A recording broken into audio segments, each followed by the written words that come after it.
Welcome to the Geekcentric podcast, and welcome to our spoiler-free review for Hello Tomorrow, Season 1. And your brighter tomorrow doesn't start when you land on the moon. It starts today.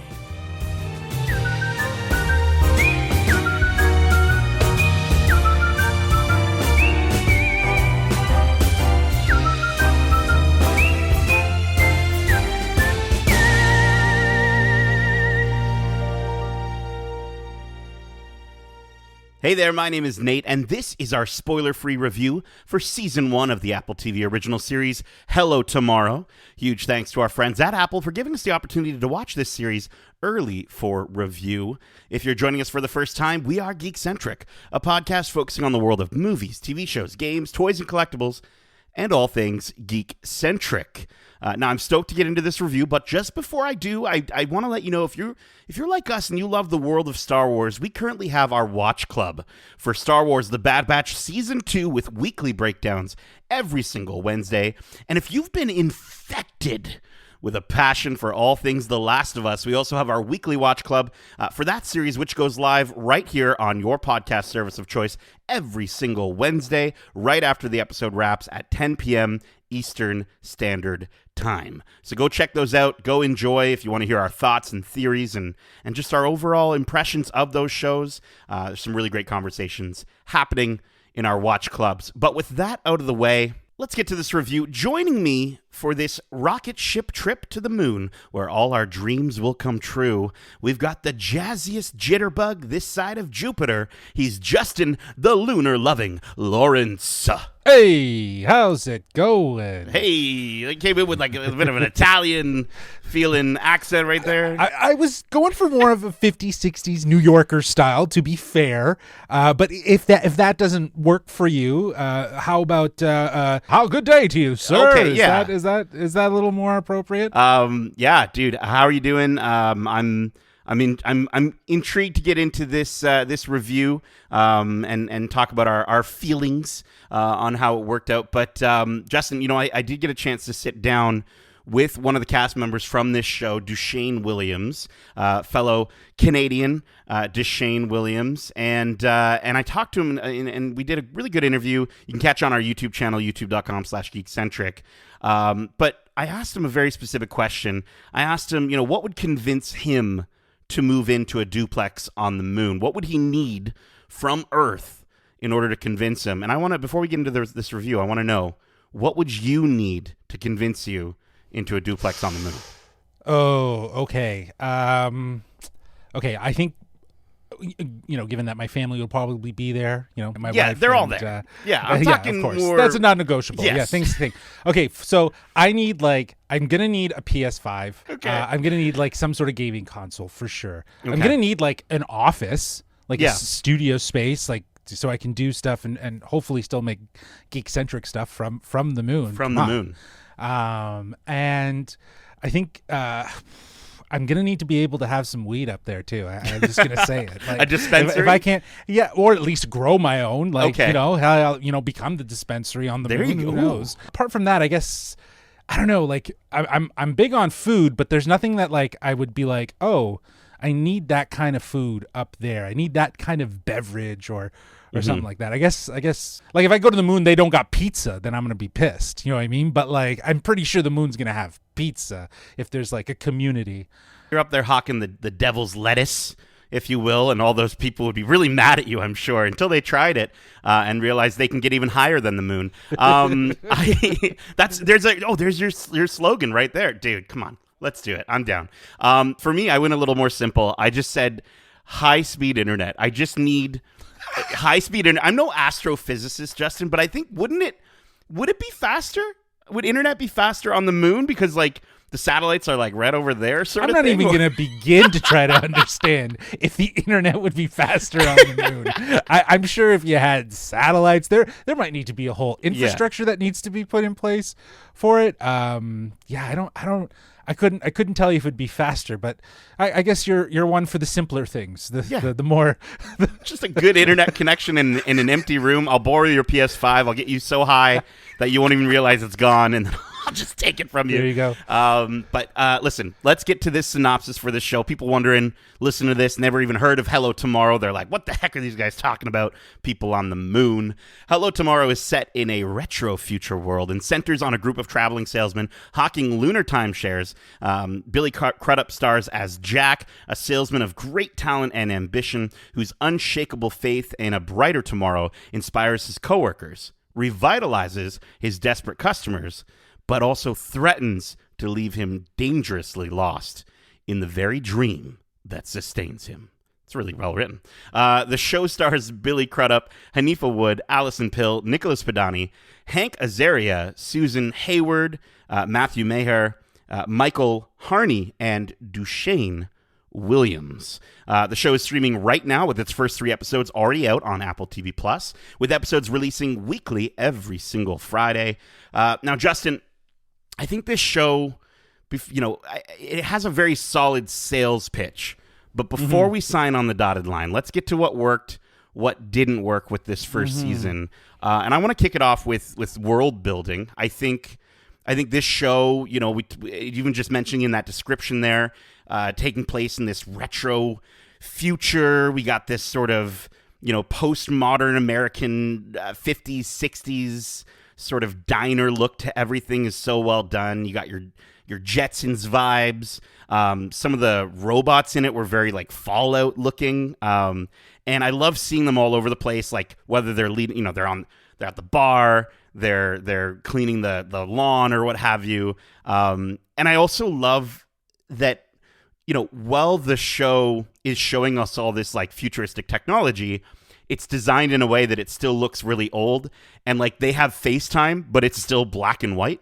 Like it's those little tiny touches that are just really, really charming about the world building. And to me, it felt like I just wanted to sort of live in this world and see what it was all about. Yeah, I think this is probably one of the best parts of the show is its confidence in its world building by creating a very imaginative retro-futuristic time period that will have you in awe as you watch it. It's like, cool, like this is a lot of fun. It's also incredibly smart to build off of the 50s era, which was so much about the better tomorrow, a future, imagining how technology and the nuclear family and the American dream, which some would argue is a bit of a lie, or a facade, if you will. It was all built on the idea of investing. America was very much pulling its own sales pitch to get people investing in itself, in America. And I think the show embraces that through its world building and also through some of the thematic elements through the show, like lying or overpromising, or just simply the idea of dreaming. Again, the tech feels very lived in. It feels very specific to a time period, while also, as you described, like the enhanced futuristic capabilities of floating robots and black and white FaceTime. Like it's all really charming. It really, at the end of the day, I know we're talking about a dramedy show here, but for our MCU fans, it's very Loki-esque. I was going to say WandaVision as well. Oh, like okay. Early I was going to episodes. say like. Sure, like I just mean in terms of the technology married with a specific time period. Because Okay, if you remember in like Loki, the TVA sort of there's a lot idea. Yes. Yeah, like that 70s, that old retro tech. It was 70s, 80s, maybe even a little bit of 60s. There's this idea of how we imagine time and technology married together. And I think, again, this show does it confidently. And I love that you bring up that concept of the world itself is its own sales pitch, right, to Americans. And the idea that, like, the costume design is fantastic in the show. Everyone looks perfect. Everyone's got their hair coiffed perfectly. They're all so fancy looking. Even the people who aren't necessarily Tailored. like the most Everything's exciting, tailored, right? Everything's tailored perfectly. And I love how, that we get those subtle things like Jack's tie ties itself. And then like, I think the coolest aspect about it, and it really, really, I think really shines, is the fact that they have hover cars. They have instant cooking microwave machines that cook a steak in like a second, right? And everything looks perfect. But then there's this underlying danger that's under the surface for all these shiny gadgets that just fit so perfectly with the narrative of the show. The lie. The Exactly. lie. It's the lie. It's the lie. It's awesome. Yeah. Yeah, it's the con, if you will, right? Like it's very much that. So I feel like to situate this story in this imaginative world while also being connected to a specific time that speaks to that idea of like, this is the American dream. Things are done for us. And the promise for a better tomorrow is now. It is today. So the idea of, looking beyond that and imagining what can be is an overpromise and a lie.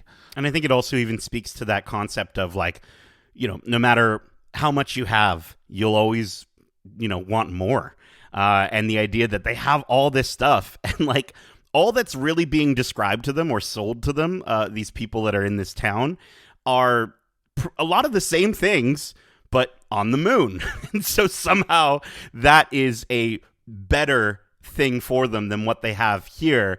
And it's great because I think the way that the dialogue is written so well to help us understand that, it goes beyond these shiny gadgets, that at the end of the day, what they're really being sold is happiness that goes deeper. And I think the best representation of that has to be from Billy Crudup's character of Jack. I think, let's talk about some of these performances in this show. I think, if the world building is one shining pillar of this show, the other shining pillar is this cast. And I think yeah, for sure. They like Billy Crudup could sell me a rock if he wanted to, and I would buy it. He is so charming. The way he talks he's so likable. And I think that it with his character, it instantly makes you want to follow him throughout this series. I enjoy how in the season we get both sides of him, right? Where he really flexes the performances really well in like, you've got his undyingly confident side,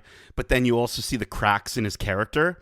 And we talk about this all the time on our watch club with what Pedro Pascal and Bella Ramsey are doing in The Last of Us and what have you. But the idea of face acting, right? The idea of giving those cues to your audience and the emotions just through your face and no other part of your body, and not even with your words. And I think you can literally see Jack thinking about the various outcomes to situations that he's about to get himself into.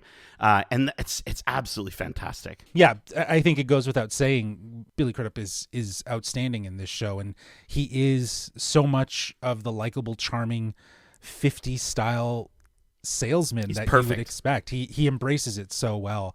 And I totally agree. I think that he really does flex all the sides of his character. Like, this great scene with him and Hanifa Wood, who plays Shirley Stedman. Honestly, she is another outstanding performance in this show. Yeah, Hanifa Wood finds herself acting opposite of Hank Azaria's Eddie Sharples, and of course Deshane Williams, her porter, as well as Billy Crudup, and she's part of this ensemble.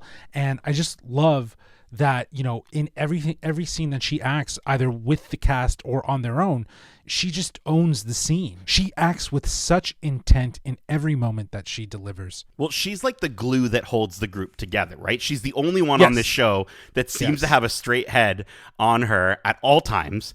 And I love that, that's her core competency of her character. And then you've got Hank Azaria as Eddie, who is kind of the opposite. He's kind of the chaos. Like, whatever the opposite of glue is, that's what he is. And so he's so chaotic, but again, charming at the same time. And then Deshane as Herb Porter, as sort of the third wheel of this sales team. He's excellent. He's got such a wonderful smile. I'm just going to say really quick, I have to apologize to Deshane if it came across that I was hitting on you during the interview. It very much seemed like it. I asked him a question about Valentine's Day, and then I asked him about, I said we could go to the moon. He thought that I meant together. I was saying we could be each other's wingman on one of the bars on the moon and kind of, Yeah, that didn't come across, but I totally get it. But then I also wanted to just, I love how his character is as Herb is so, he's just so positive at times. And he's so positive that it comes off as unbelievable, but then you can see that he's so dedicated that he starts convincing even himself.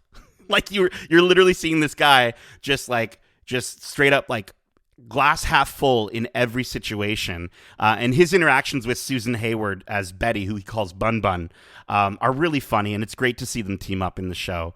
But yeah, man, Duchesne killed it as Herb quite a bit.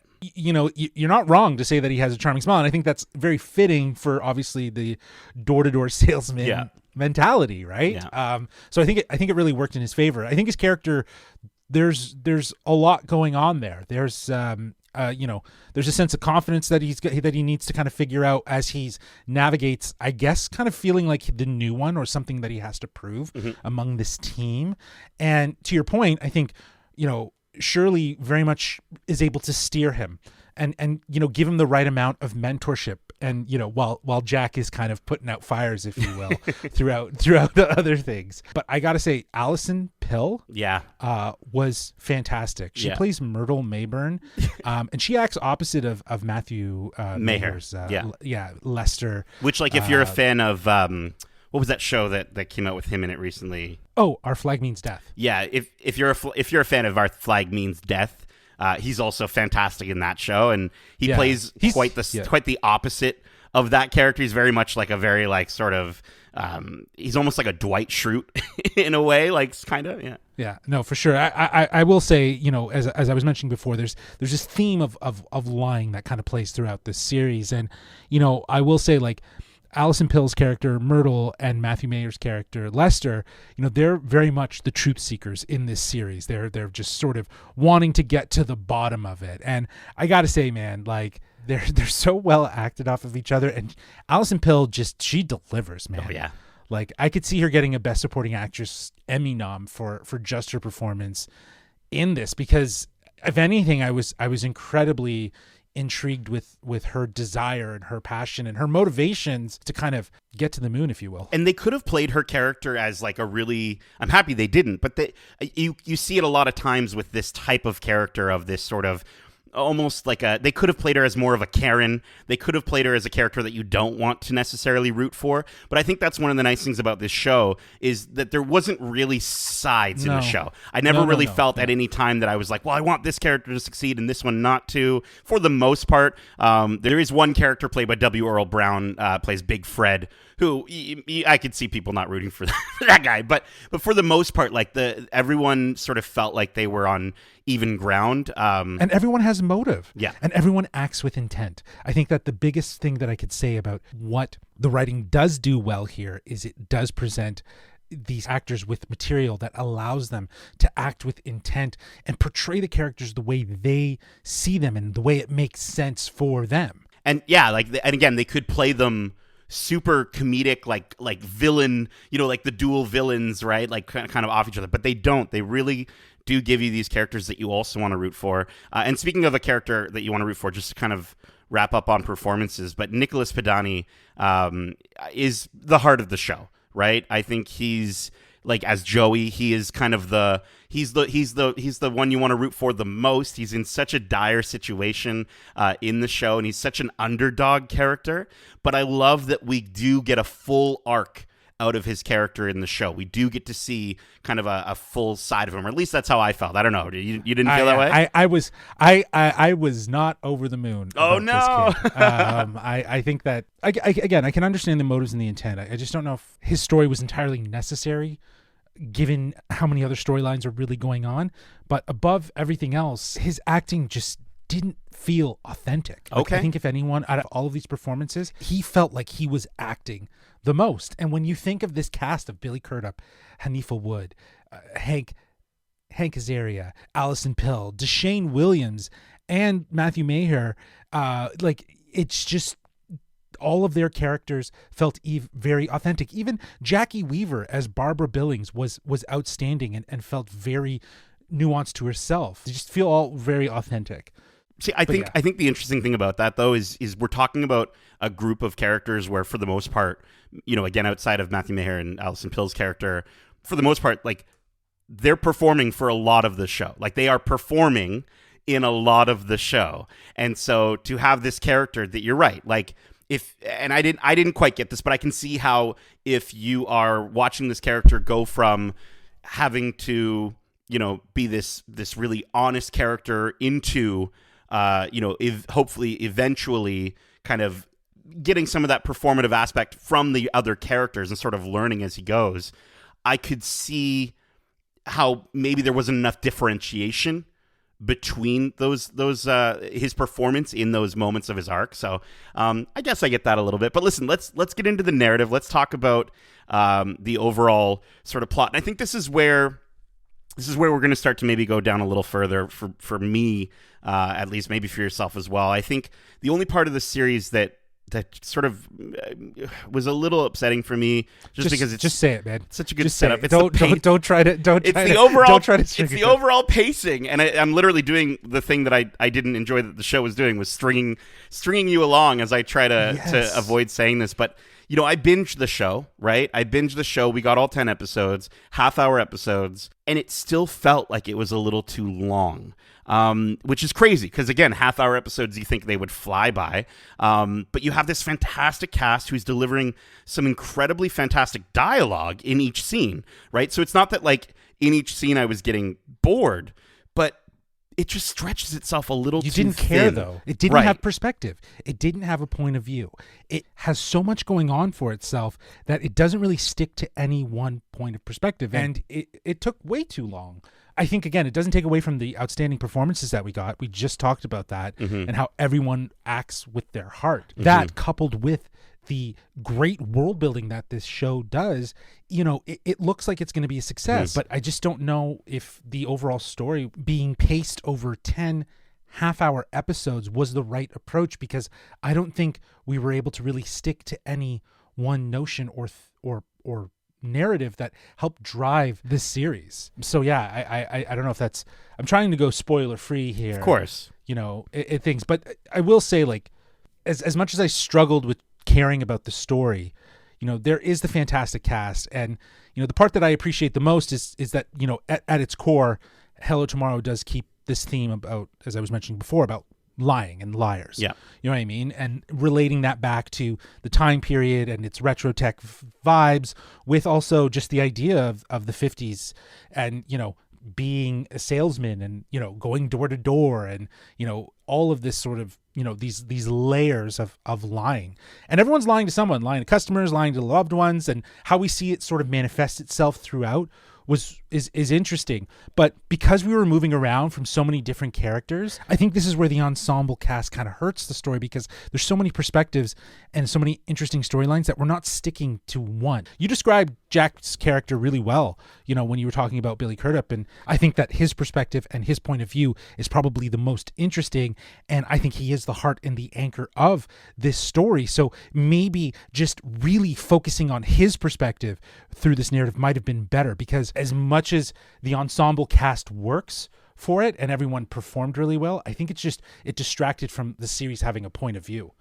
Well, and I think that's it. I think the mystery box element of the show kind of gets in its own way, and it sort of trips over its nicely tapered pants, if you will, and kind of it sort of gets to a point where I think of another great show on Apple TV Plus, with Severance, right? Where that show I felt was a really good give and take as far as reveals are concerned. Like, we were getting moments where it was giving us setups and it was giving us reveals along the way. Whereas this felt just like it by the time we got to that reveal, or we got to a reveal, it just sort of felt, I don't know, it felt like, again, it sort of felt a little flat, almost as if we have been in on the secret for too long. So that we the sort of we see the characters reacting to some of these situations, but because we sort of have already known it doesn't give you that like, whoa, like I can't believe that sort of feeling enough. That's the first episode, and I feel like that reveal wasn't earned. We hadn't spent the time with the characters and with the story to feel like that mattered. I think that's kind of the problem, the pacing and placement of these reveals. You know what I mean? If you had pushed that further down, maybe at the end of the third episode, there's a little bit more of a buy-in for us with these characters and the story. There's more interest, and then you have this reveal that shifts the perspective. I think that could have worked better in favor for this series. I don't know. It felt like at the end of the day, like you said, the give and take of the mystery or of the illusion of what's going on, that could have been sprinkled throughout rather than giving it to us where we haven't yet earned it. And I think from a thematic standpoint, we've already mentioned a few of these themes as we're talking about the world building and we're talking about how these characters kind of work together. But I do feel as though they never fully landed, pun intended, on any of them to give me a sense of like what the show is trying to tell us, is trying to say. And exactly. I think that, but again, there's no point of view. But here's the thing. To me, it's like, that could be by design, right? Given the whole American dream style sales pitch nature of the characters itself, I just don't know if that fully worked. It didn't work. I don't think it worked because it sell me. This is where, like, for me, when we get into final score, everything changes. Yeah. Right? Like, again, I appreciate all of the elements, but, the point of view, the perspective, as much world building and performances, there's no real perspective or story here, right? And I think there could have been, had there been more attention to how those reveals happened, how you moved it through the story, maybe shortening it, maybe it's 8 half-an-hour episodes or 6 half-an-hour episodes, right, to kind of get us hooked and get us into it. So again, there's a lot of things to it that really do factor into why it could have been better from a narrative perspective. Well, let's get to our final rating. We're going to rate this show, this first season of Hello Tomorrow, on a scale of 1 to 5 duplexes on the moon. Well, as we discussed, the show is good, but in my opinion, it never actually takes off to being great. The one thing that this series does have going for it is that it is a show about liars, and it really leans into that. From the world-building elements of a retro-futuristic 50s world that very much was about the American dream and over-promising, to these outstanding performances. But in the end, what really hurts this series is the writing, and that's both from a pacing and perspective point of view. Like, I love the ensemble cast, don't get me wrong. Hell, I want a season 2 just to see more of their stories, but I hope that when we do get a season 2, there's more perspective, and that this idea of the ensemble cast doesn't take away from the narrative experience. I think there's so much going on that it's hard to pinpoint exactly what the series is trying to say, but again, I think that there's a confidence in its thematic elements, it's a confidence in its world building, and there's confidence in this acting. So I would want to see a season 2, and for that reason, I'm going to be giving this series a 3 out of 5 duplexes on the moon. Okay. Alrighty. You can tell when we started getting into the negative stuff how much I wanted to love this show. I again, a phenomenal cast, fantastic dialogue, such a wonderful sense of world building. The color in the show is so well done. Just such an intriguing setup, right? A really, really intriguing setup and setting, but it just sort of takes a little too long to get to the sale. We're talking about sales here, and we're talking about getting to the sale. Sometimes, I've been in sales before. I've talked way too much and gotten to the point where by the end of the conversation, the person's just kind of like, what are we talking about again? And so that's kind of where I sort of landed with this show. And I really hope we do get a season 2 for this show. I would love if we get a season 2 that can be a little more focused, has a little bit more of a better, kind of what I was talking about with Severance, like a setup to reveal ratio, if you will, where we're sort of getting those moments, those big moments, to the point where we can see the characters reacting and we can react at the same time. It's not so much that we're already let in on some of the secrets. I want it to take my breath away, and it never quite did with this season. I think getting these characters, putting them in situations where they're forced to be more honest with each other, I think that means we could get a better, of what I'm talking about, a better ratio of reveal, and sort of a little more, just things happening a little bit more in a season 2. I think if you're intrigued enough by the story or this cast, I recommend giving it a watch. I really do. And maybe it'll play better week to week. Again, I binged it. I don't know. Maybe it would be better if you had these characters for half an hour a week. But I spaced it out. You did? I spaced it out. Okay, and you still found the same thing? Yes. It was very slow. And it wasn't even by design. It wasn't even because I was purposely doing it. No. I just did it because of timing, of just things that were going on. But I was just like, I gotta find a reason to care and keep watching this show. And if it is meant to be week to week, I should care enough that from each episode I want to watch the next to see. Oh, it's Friday night. So, Hello Tomorrow's on. yeah, Awesome. exactly. I'm going to check it out. Whereas you were more like, I guess I should watch the show. Yeah. Again, I really want a second season. So Me if too. it takes me telling you to watch this, then watch it. I'll hold my promise to Duchesne. But I'm going to give this. I'm going to give this first season a solid 3.5 out of 5 duplexes on the moon. Yeah, I couldn't. My heart is not there to give it a 3. I love so much of what the show is sort of setting up and trying to do. I just don't think. I think. Let's give them another chance. This is Apple TV we're talking about, not Netflix. Okay, Netflix they cancel things left, right, and center. So let's please get a second season. That is it. We hope you enjoyed the spoiler-free review for Hello Tomorrow. And if you did, make sure to subscribe to us wherever you like to listen to podcasts. And if you want to write into the show with your thoughts on this series or any of the movies or shows we cover, well, listen, I'm going to use my fancy new lunar telecommunicator to reach out to Justin on the moon so he can let you know how you can reach us. Well, they can reach us at wearegeekcentric@gmail.com. That's wearegeekcentric@gmail.com. Or they can reach out to us on Twitter at GeekcentricYT or on Instagram at wearegeekcentric. Keep in mind, we have a ton of other great episodes covering the latest in movies, TV shows, and games, including our spoiler-free review for Ant-Man and the Wasp: Quantumania. We also have some interviews. As I mentioned, I interviewed Duchesne Williams, Herb Porter, from this series, Hello Tomorrow. And if you want to watch me nervously try to pretend like I'm not just falling in love with him, you can check that out on YouTube at youtube.com/geekcentric. And we got some really great interviews as well. One that I think I actually nailed even better than my interview with Duchesne was with Peyton Reed, director of the Ant-Man trilogy. And Justin also got a chance to sit down with Catherine Newton, who plays Cassie on the movie. So definitely go check all that stuff out. Check out all our coverage for that.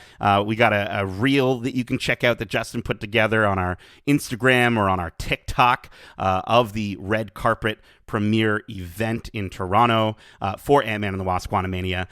So yeah, check us out. We're on Instagram and TikTok, both at We Are Geekcentric.